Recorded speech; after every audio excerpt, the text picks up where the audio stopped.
Basically जब आप coastal planes के बारे में पढ़ रहे हैं तो मैंने आपको 2-4 पॉइंट लिखवा दिया। मतलब ये भारत का जो 13 स्टेट्स है जिसको ये टच कर रहा है, ठीक है। अच्छा, ये वाला जो पार्ट है, मान लीजिए ये जो हम शुरुआत कर रहे हैं यहाँ से, ये वाला पूरा, ये वाला जो जोन है पूरा, ये वेस्टर्न है और ये जो जोन है आपका ये ईस्टर्न है। अच्छा, एक मजेदार बात ये है कि कभी कभी आपके पेपर्स में क्वेश्चन ये रहता है कि ये जो पूरा पार्टिकुलर वेस्टर्न कोस्टल एरिया है, यही हिस्सा है वेस्टर्न घाट का भी, देखिए ये वाला साइड, और इधर जैसे आ जाइएगा तो ये आपका ईस्टर्न है कोस्टल प्लेन, और यही एरिया आपका ईस्टर्न घाट का भी है। जब आप फिजियोग्राफी डिवीजन पढ़ते हैं भारत का तो वो वेस्टर्न घाट ईस्टर्न घाट को और डिटेल्स में पढ़ते हैं। फिलहाल अभी कोस्टल एरिया के बारे में देखते हैं, लेकिन उससे पहले एक इंपॉर्टेंट फैक्ट्स हम आपको बताते हैं। आप लोग कभी भी जब आप भारत का मैप परचेज करते हैं किसी भी पार्टिकुलर मार्केट से, है ना, तो साथ में आप देखिएगा कि आपको ये श्रीलंका भी मिलता है। हाँ या ना बताइए, ऐसा क्यों होता है? कभी सोचे हैं सपना में, या फिर कभी याद आया, या कभी सोचने को मजबूर हुए हैं, या ऐसा लगा हटाओ आ गया फ्री का चीज आ गया? कभी ऐसा सोचे हैं? कुछ नहीं सोचे हैं? आप अक्सर देखिएगा कि भारत का जब भी आप मैप लीजिएगा तो क्या होगा, आपको ये मैप के साथ श्रीलंका भी साथ में बेचारा मिलेगा। मिलेगा कि नहीं मिलेगा बताइए?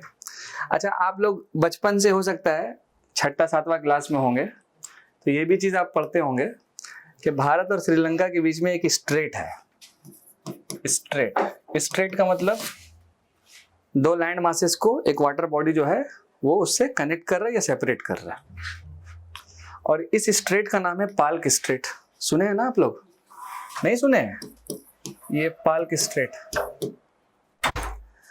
ये एक इंसान का नाम है, ये एक इंसान का नाम है। ये मद्रास का गवर्नर था उस वक्त। मद्रास जो पुराने जमाने का, अभी का कौन सी है? तमिलनाडु है मद्रास। तो ये जो पाल्क स्ट्रेट है तो वही ये वाला लाइन खींचा था, ये बनाया था पूरा, कि दोनों के बीच में एक स्ट्रेट है जिसका नाम है पाल्क स्ट्रेट। लेकिन हम आपको क्या बोले क्वेश्चन में, कि भारत के साथ श्रीलंका का मैप मिलता है। एक छोटा सा एक्सप्लेनेशन है जो हम आपको बता देते हैं। देखिए, जब भी भारत के साथ ये जो कोस्टल एरिया है पूरा, और पार्टिकुलर कोई भी कंट्री अगर उस कोस्टल एरिया में आती है, भारत के कोस्टल बाउंड्री में अगर कोई कंट्री आती है मान के चलिए, और उस कंट्री का भारत से डिस्टेंस 200 नॉटिकल माइल्स होना चाहिए। 200 नॉटिकल माइल का मतलब ये हो गया कि लगभग 370 किलोमीटर। मतलब अगर ये भारत का कोस्टल एरिया है और इसके इस बाउंड्री में कोई अगर पार्टिकुलर कंट्री है उस कोस्टल एरिया के बाउंड्री में, और उसका डिस्टेंस 370 किलोमीटर के अंदर अगर होगा, तो फिर ये जरूरी हो जाता है भारत को अपना मैप के साथ उसके मैप को भी छापना पड़ेगा। अब ऐसा कौन कह दिया भाई? तो अब ऐसा कहने वाला जो ऑर्गेनाइजेशन है उसका नाम है United Nation convention of law on सी।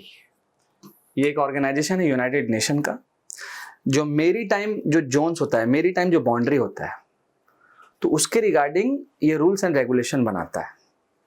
अब आप थोड़ा सा देखिए कि अगर हम ये नीचे पोर्शन की बात करेंगे तो ये तमिलनाडु का एरिया, और इसी के जगह पे एक प्लेस है जिसका नाम है धनुषकोडी।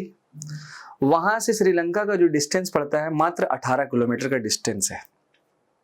तो अगर अपना भारत मैप छापेगा तो यूनाइटेड नेशन का लॉ क्या कहता है, वो जो समुद्र वाला लॉ बनाया है कि 370 किलोमीटर और लगभग 200 नॉटिकल माइल्स के करीब में अगर आपका कोस्टल बाउंड्री शेयर हो रहा है तो क्या कीजिएगा, आप अपने मैप के साथ उस देश का भी मैप को छापना पड़ेगा। अच्छा, ये वाला बात तो इसमें भी तो अप्लाई होता है श्रीलंका में। हाँ या ना बताइए, कि अगर श्रीलंका अपना मैप छापेगा तो भारत को भी छापेगा। वो भी छापता है। हम तो आपको इंडिया में पढ़ा रहे हैं, हम हो सकता है कल हो के श्रीलंका में पढ़ाएंगे एज फॉर एग्जाम्पल, तो वहां के बच्चों को भी हमको ये बात बताना होगा, बिकॉज रूल्स तो सबके लिए है। आई होप आपको ये पॉइंट क्लियर हुआ होगा। अब अगर हम बात करेंगे ये पार्टिकुलर कोस्टल जोन का पूरा, तो आप यहां पर देख लीजिए जो आपके पेपर्स में क्वेश्चंस बनता है, ठीक है। आपके पेपर में जो क्वेश्चंस नॉर्मली बनता है कि जो आपका वेस्टर्न कोस्टल एरिया है उस पार्टिकुलर कोस्टल एरिया में कौन कौन सा पार्ट है। अब आप यहां पर देखिए सिंपल सा कि एक रन ऑफ कच्छ से हम शुरुआत किए, ठीक है। इसके बाद देखिए ये कच्छ आया, ये काठियावाड़ आया, इसके बाद देखिए यहाँ पर कोंकण कोस्ट, इसके बाद आप देखिएगा जैसे ही नीचे आप आ जाइएगा तो यहाँ पर देखिए मालाबार कोस्ट और एक लेक आपको मिलेगा भेम्बानाथ लेक। ऑलरेडी मैंने लेक्स की क्लास में ये चीज़ों को डिस्कस किया था। अच्छा, ये जो पूरा एरिया आपको दिख रहा है ये आपका वेस्टर्न कोस्टल प्लेन्स का एरिया है। अच्छा, इसी पार्टिकुलर कोस्टल एरिया में आपको कई सारा रिवर मिलेगा, कई सारा पोर्ट्स भी मिलेगा, जिसको आपको थोड़ा सा रिलेट करके पढ़ना पड़ेगा। जैसे अगर आप महाराष्ट्र में जाएंगे तो महाराष्ट्र में कुछ इंपॉर्टेंट पोर्ट्स है, जवाहरलाल नेहरू पोर्ट, नवासावा पोर्ट, ये सब बहुत इंपॉर्टेंट है। एक है आपका बॉम्बे पोर्ट, काफ़ी फेमस पोर्ट है।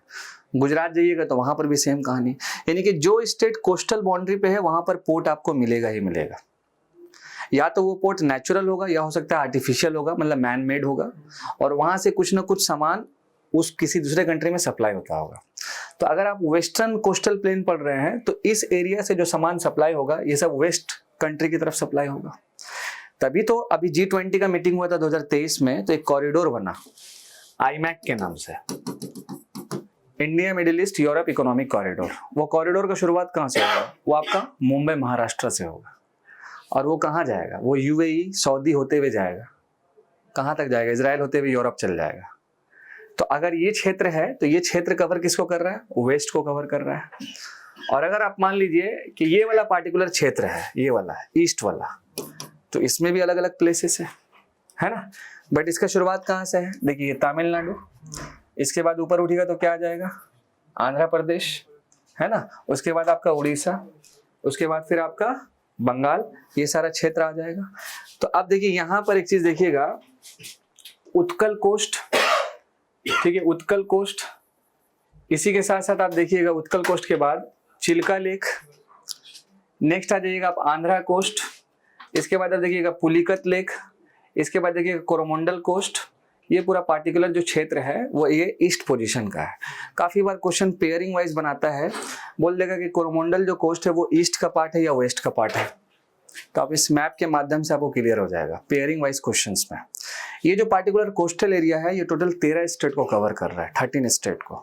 जब हम आपको इसको और डिटेल्स में जब आपको पढ़ेंगे तो काफ़ी सारे रिवर्स और भी इसमें कनेक्टेड होगा, प्लेट्यूज काफ़ी ज़्यादा कनेक्टेड होगा इसमें।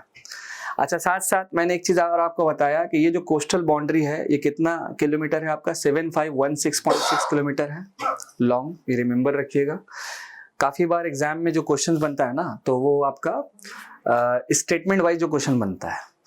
तो अगर आप पढ़ रहे हैं इन चीज़ों को तो काफ़ी ध्यान से आपको देख करके पढ़ना होगा कि कौन सा पार्टिकुलर प्लेस किस पे जा रहा है, कौन सा कहाँ जा रहा है, ये सारी चीज़ें ओवरऑल है। आई होप आपको थोड़ा समझ में आया, ठीक है। इसका जो भी पार्टिकुलर PDF है वो आपको मिल जाएगा। यहीं तक आज हम रखते हैं। थैंक यू सो मच, क्योंकि टाइम का शॉर्टेज है इसीलिए।